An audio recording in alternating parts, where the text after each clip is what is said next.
நாளில ஆண்டவர் உங்களை பார்த்து சொல்லுகிறார், உன் பிரச்சனைகள் மதிலை போல இருக்கிறதா? சோர்ந்து போய் அதை நினைத்து நீங்கள் கவலைப்பட்டு கொண்டு இருக்கிறீர்களா?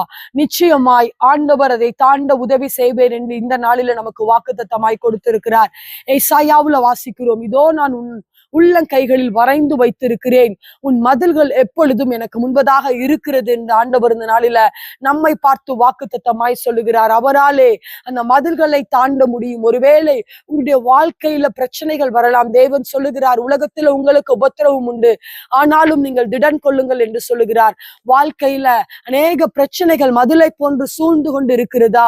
இந்த நாளில் ஆபத்துக்கள், ஆசீர்வாதங்கள் இல்லாமல் வியாதிகள் உங்களை மதிலை போன்று உங்களுடைய வாழ்க்கையில சூழ்ந்து கொண்டு இருக்கிறது. ஆண்டவர் சொல்லுகிறார், கவலைப்படாதே மகளே, மகளே, உன்னை உள்ளங்கைகளில் வரைந்து வைத்திருக்கிறேன். உன் பிரச்சனை எனக்கு என்ன என்று தெரியும். உன் மதில்கள் எப்பொழுதும் எனக்கு முன்பதாக இருக்கிறது என்று ஆண்டவர் சொல்லுகிறார்.